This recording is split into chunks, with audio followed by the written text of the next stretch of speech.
بسم اللہ الرحمن الرحیم۔ اللہ تبارک و تعالیٰ کے پاکیزہ نام سے آغاز کرتے ہیں جو بہت مہربان نہایت رحم والا ہے۔ درس بخاری کا سلسلہ اللہ تعالیٰ کے فضل و کرم سے حدیث نمبر 1056 تک پہنچا تھا، اور سیدہ عائشہ صدیقہ رضی اللہ تعالیٰ عنہا اس کی راویہ ہیں، اور جس باب کے تحت یہ حدیث آ رہی ہے وہ باب صلاۃ الکسوف فی المسجد، یعنی سورج گہن کی نماز مسجد میں پڑھنے کا باب، اس کے تحت ہے۔ سیدہ عائشہ صدیقہ رضی اللہ تعالیٰ عنہ فرماتی ہیں، پھر صبح رسول اللہ صلی اللہ علیہ وسلم سواری پر سوار ہوئے تو سورج کو گہن لگ گیا۔ آپ چاشت کے وقت لوٹ کر آئے، پھر رسول اللہ صلی اللہ علیہ وسلم نے ازواج مطہرات کے حجروں کے درمیان سے آپ گزرے، اور پھر آپ کھڑے ہوئے تو آپ نے نماز پڑھی، یعنی حجروں سے ہوتے ہوئے مسجد میں تشریف لائے اور نماز شروع کی، اور صحابہ کرام آپ کے پیچھے کھڑے ہو گئے۔ بس آپ نے طویل قیام کیا، پھر آپ نے طویل رکوع کیا، پھر آپ نے رکوع سے سر اٹھایا، پھر آپ نے طویل قیام کیا، اور یہ قیام پہلے قیام سے کم تھا۔ پھر آپ نے طویل رکوع کیا، یہ وہی 2 رکوع کی روایت ہے، پہلے بارہا اس پہ کلام ہو چکا ہے، اور یہ پہلے رکوع سے کم تھا۔ پھر آپ نے سر اٹھایا، پھر آپ نے طویل سجدہ کیا، پھر آپ نے قیام کیا، پھر طویل قیام کیا، اور یہ پہلے قیام سے کم تھا۔ پھر آپ نے طویل رکوع کیا، اور یہ پہلے رکوع سے کم تھا۔ پھر آپ نے طویل قیام کیا، اور یہ پہلے قیام سے کم تھا۔ پھر آپ نے طویل رکوع کیا، اور یہ پہلے رکوع سے کم تھا۔ پھر آپ نے سجدہ کیا، اور یہ پہلے والی رکعت کے سجدے سے کم تھا۔ پھر آپ نمازیوں کی طرف مڑے، پس جو اللہ نے چاہا وہ رسول اللہ صلی اللہ علیہ وسلم نے فرمایا۔ پھر آپ نے نمازیوں کو یہ حکم دیا کہ وہ اللہ تعالیٰ سے عذاب قبر سے پناہ طلب کریں۔ تو یقیناً یہ حدیث پہلے گزر چکی ہے، اس پہ زیادہ کلام کی حاجت نہیں۔ آخری حصے کو دیکھیں کہ جب نبی کریم صلی اللہ علیہ وسلم نے عذاب قبر سے پناہ طلب کرنے کے بارے میں ارشاد فرمایا تو یقیناً صحابہ کرام نے اس پر عمل کیا ہوگا۔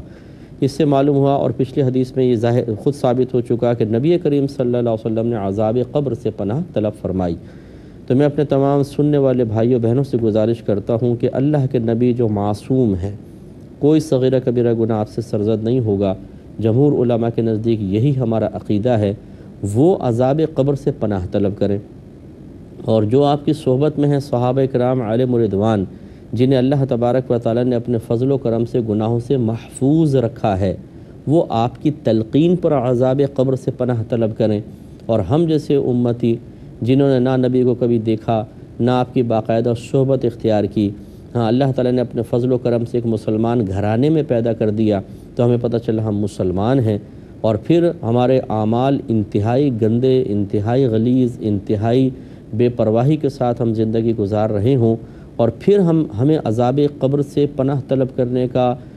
شعور ہی حاصل نہ ہو، اس طرف ذہن ہی نہ جائے، توجہ ہی نہ جائے،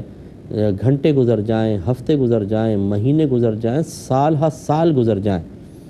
تو اس کا مطلب یہ ہے کہ یہ بات بہت زیادہ قابل تشویش ہے کہ ہم اپنی آخرت سے اتنے غافل کیوں ہو گئے۔ تو ہمیں چاہیے کہ اپنی صحبت کو تھوڑا سا تبدیل کریں، ایسی چیزیں سنیں جس سے آخرت کی طرف قلب مائل ہو۔ یہ بیانات بھی ہو سکتے ہیں، جیسے ہمارے پروگرام ہیں، یہ اس میں مؤثر ثابت ہو سکتے ہیں۔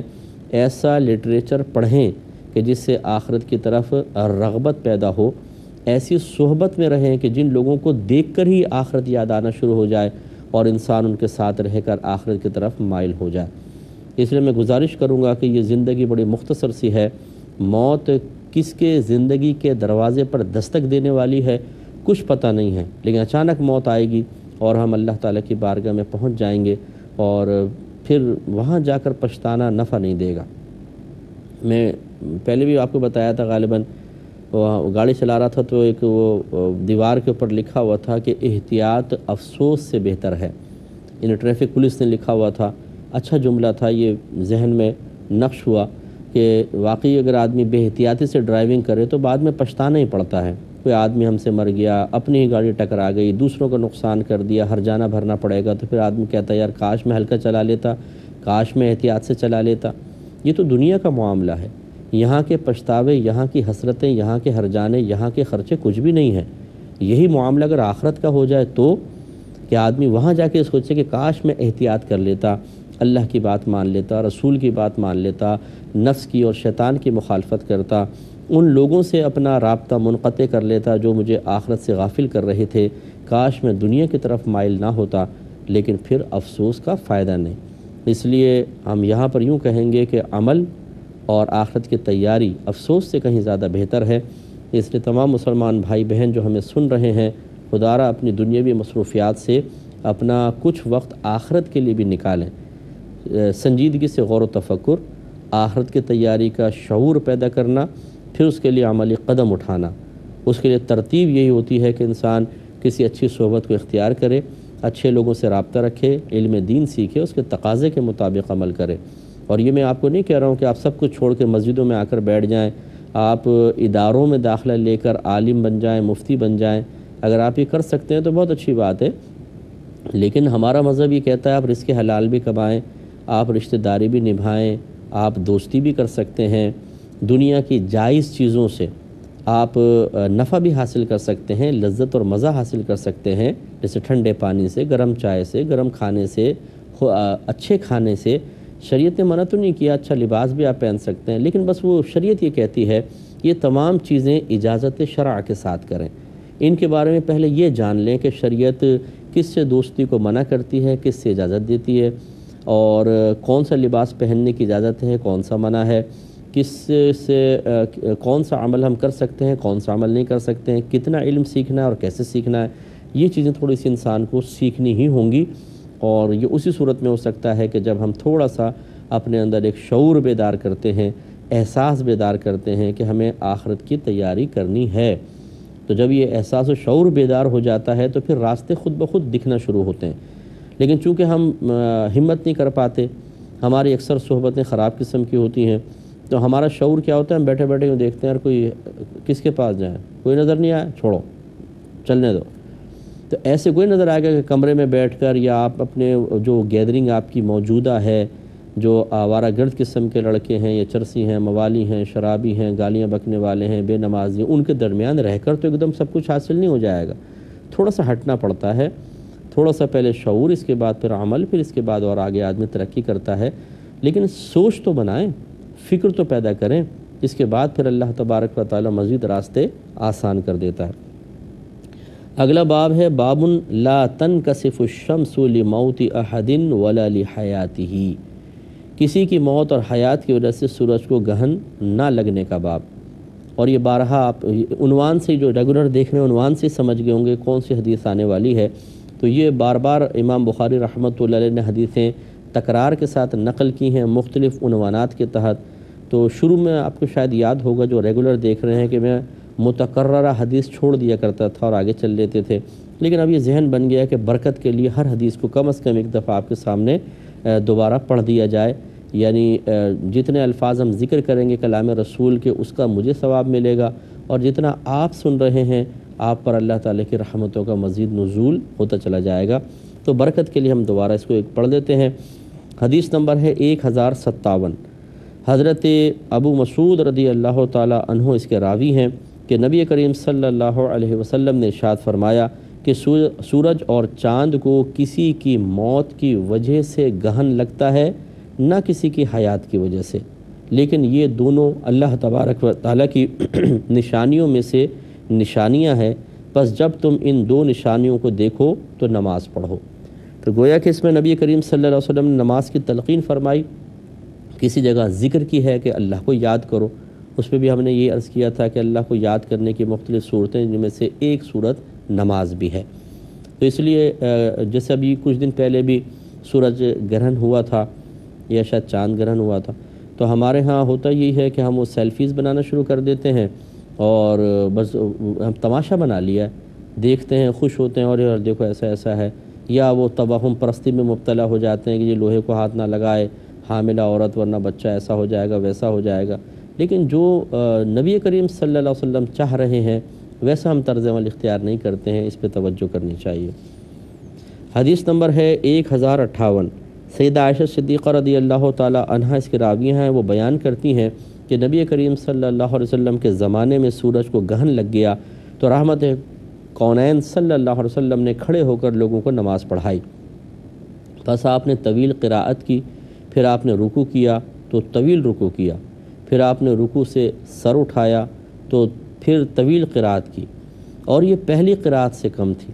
اب دیکھیں اس میں ایک اور طریقہ سیدہ عائشہ بتا رہی ہیں کہ نبی کریم نے قراءت فرمائی، رکوع کر لیا، پھر کھڑے ہوئے تو اس میں قراءت دوبارہ شروع ہو گئی، اور یہ پہلی قراءت سے کم تھی۔ پھر رکوع کیا، پھر طویل رکوع کیا، یہ پہلے رکوع سے کم تھا تو گویا کہ 2 رکوع ہو گئے۔ پھر رکوع سے سر اٹھایا، پس 2 سجدے کیے، پھر کھڑے ہوئے، پھر پہلی رکعت کی مثل دوسری رکعت پڑھائی، پھر کھڑے ہوئے، پھر فرمایا کہ بے شک سورج اور چاند کو کسی کی موت کی وجہ سے گہن لگتا ہے، نہ کسی کی حیات کی وجہ سے، لیکن یہ اللہ تعالیٰ کی نشانیوں میں سے 2 نشانیاں ہیں، اللہ انہیں اپنے بندوں کو دکھاتا ہے، بس جب تم ان کو دیکھو تو نماز کی پناہ میں آ جاؤ۔ تو اس لیے ہمیں کوشش کرنی چاہیے کہ اس حدیث پر عمل کرتے ہوئے جب سورج گرہن ہو یا چاند گرہن ہو تو فوراً نماز کی طرف متوجہ ہوں۔ باب الذکر فی الکسوف، سورج گہن میں ذکر کرنے کا باب۔ 1059 نمبر حدیث پاک ہے، حضرت ابو موسیٰ رضی اللہ تعالیٰ عنہ کہتے ہیں کہ سورج کو گہن لگ گیا تو نبی کریم صلی اللہ علیہ وسلم گھبرائے ہوئے کھڑے ہوئے، آپ کو یہ خوف تھا کہ قیامت آ گئی ہے۔ پھر آپ مسجد میں تشریف لائے تو آپ نے بہت طویل قیام کیا، یعنی نماز شروع فرمائی اور طویل قیام کیا، اور رکوع اور سجود کے ساتھ نماز پڑھائی جو میں نے آپ کو کبھی پڑھاتے ہوئے نہیں دیکھی تھی، یعنی فرسٹ ٹائم ایسا ہوا تھا کہ یہ سورج گہن کی نماز سرکار نے پڑھائی۔ پھر آپ نے فرمایا کہ یہ وہ نشانیاں ہیں جن کو اللہ عز و جل بھیجتا ہے، جو کسی کی موت کی وجہ سے ہوتی ہیں، نہ کسی کے حیات کی وجہ سے، لیکن اللہ تبارک و تعالیٰ ان کے سبب اپنے بندوں کو ڈراتا ہے۔ بس جب تم ان میں سے کسی چیز کو دیکھو تو اللہ کے ذکر اور اس سے دعا اور استغفار کی پناہ میں آ جاؤ۔ تو اس میں تھوڑی سی تبدیلی ہے۔ ایک تو یہ ہے کہ آپ کہتے ہیں کہ جب سورج کو گہن لگا تو نبی کریم صلی اللہ علیہ وسلم گھبرا کر خوف زدہ ہو کے کھڑے ہو گئے کہ شاید قیامت آ گئی ہے، کہ قیامت آ گئی۔ تو کیا رحمت کونین صلی اللہ علیہ وسلم کو قیامت کا یہ علم نہیں تھا کہ ابھی بہت عرصے بعد آنے والی ہے؟ تو یقیناً تھا،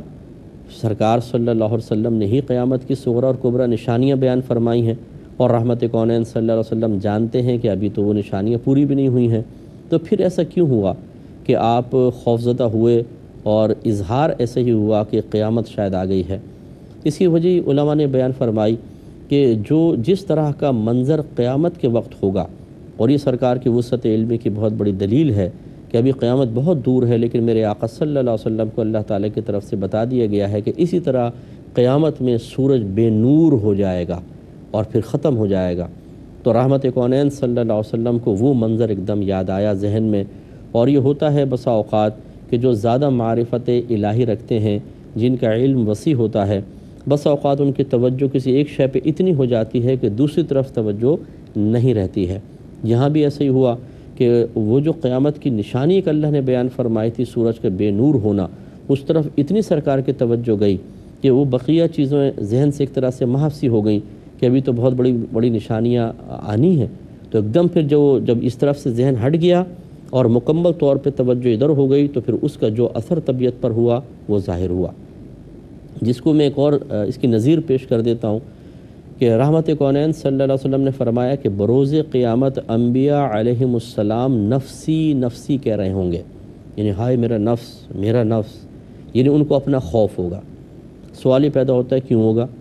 جبکہ اللہ تبارک و تعالیٰ نے ان کے لیے نجات کے پروانے پہلے سے جاری کر دیے ہیں، بذریعہ وحی ان کو بتا بھی دیا گیا ہے، نبی تو سب جنت میں جائیں گے۔ اس کا جواب یہی ہے کہ انہیں اللہ تبارک و تعالیٰ کی معرفت بہت زیادہ ہے، اور جس کو معرفت زیادہ ہوتی ہے وہ اتنا ہی زیادہ اس ذات سے خوف محسوس کرتا ہے جس کے بارے میں وہ جانتا ہے، بشرطے کہ وہ ذات ایسی ہو۔ یوں سمجھ لیجئے کہ انبیاء علیہ السلام اللہ کی بے نیازی کو جانتے ہیں کہ وہ بہت بے نیاز ذات ہے، کسی کا اثر اس کے اوپر نہیں ہوتا ہے۔ ایسا نہیں ہے کہ جیسے ہم لوگ ہوتے ہیں کہ کوئی قریبی دوست ہے تو اس کا اثر ہم پر ہوتا ہے تو ہم کوشش کرتے ہیں اس کو تکلیف نہ ہو۔ اللہ کی ذات بے نیاز ہے، وہ کسی کا اثر قبول نہیں کرتی، اور جب اس کی بے نیازی غالب آتی ہے تو پھر وہ کسی کی پرواہ نہیں کرتا ہے۔ تو انہیں چونکہ انبیاء علیہ السلام کو اللہ تعالیٰ کی بہت زیادہ معرفت حاصل ہے، تو ان کی توجہ بروز قیامت ان وعدوں سے ہٹ جائے گی جو اللہ نے ان کے ساتھ کیے، اور اس معرفت کی زیادتی اور کثرت کی بنا پر اللہ کی بے نیازی کا خیال غالب آ جائے گا۔ اس وجہ سے وہ نفسی نفسی کہیں گے، جس کو میں اکثر ایک مثال سے سمجھاتا ہوں کہ اگر ایک آپ ایک دربار میں گئے، بہت بڑا محل ہے، بڑا عالی شان، اور بہت سارے درباری بیٹھے ہیں، اور تخت کے اوپر بادشاہ ہے اور اس کے برابر میں وزیر بیٹھا ہوا ہے۔ اور یہ بلا تمثیل میں بتا رہا ہوں، یہ نہیں کہ اللہ تعالیٰ کی ذات یہاں مقصود مراد لے رہے ہیں۔ اور وہ وزیر جانتا ہے کہ بادشاہ کی طبیعت ایسی ہے کہ اگر کسی بھی بات سے ناراض ہو تو تلوار نکال کر جو پاس بیٹھا ہوتا ہے اس کی گردن اڑا دیتا ہے، اور دیکھتا نہیں ہے کون ہے۔ کئی وزیر بالفرض پہلے بھی اس طرح ان کی گردنیں اڑ چکی ہیں۔ اب جب آپ اس محل میں جا کر بادشاہ کو دیکھیں گے، پھر وزیر کو، تو ہو سکتا ہے ہم تو یہ کہیں کہ یار وزیر کتنا قابل رشک ہے، دیکھو بادشاہ کے ساتھ بیٹھا ہوا ہے۔ لیکن اگر آپ اس وزیر کی کیفیت معلوم کریں تو وہ بیچارہ اس وقت کتنے خوف کے عالم میں ہوگا، یہ کسی پر مخفی نہیں رہ سکتا کہ بھئی کبھی بھی بادشاہ ناراض ہو سکتا ہے اور میں مر جاؤں گا۔ تو بلا تمثیل اب یوں ہی سمجھ لیجئے کہ اللہ تبارک و تعالیٰ کی شان بے نیازی بہت زیادہ ہے، انبیاء علیہم السلام اس کو اچھی طرح جانتے ہیں، تو وہ جو اللہ نے ان سے وعدے کیے ہیں وہ ذہن میں کہیں پیچھے چلے جائیں گے، اور بے نیازی کا خیال اللہ کے غالب آ جائے گا، اس وجہ سے وہ نفسی نفسی کہہ رہے ہوں گے۔ اسی طرح یہاں معاملہ ہے کہ اللہ تعالیٰ نے اپنے حبیب کو قیامت کی بڑی بڑی نشانیاں بتائی ہوئی ہیں، اور ان کے بتانے کی اجازت بھی دی۔ سرکار نے عوام کو بتایا، صحابہ کرام کو بتائی ہیں وہ نشانیاں، سب ہمیں بھی معلوم ہے۔ لیکن جب یہ ایک دم ایسا ماحول بنا کہ جو قیامت کے دن ایسا ماحول ہوگا، تو سرکار کی توجہ ان نشانیوں کی طرف نہیں گئی، بلکہ وہ قیامت کی طرف چلی گئی، اور وہاں کے ہولناک جو منظر ہوگا قیامت کا ایک دم وہ ذہن میں آ گیا، اور گھبراہٹ آپ پر طاری ہوئی۔ تو یہ اس کا پس منظر ہے۔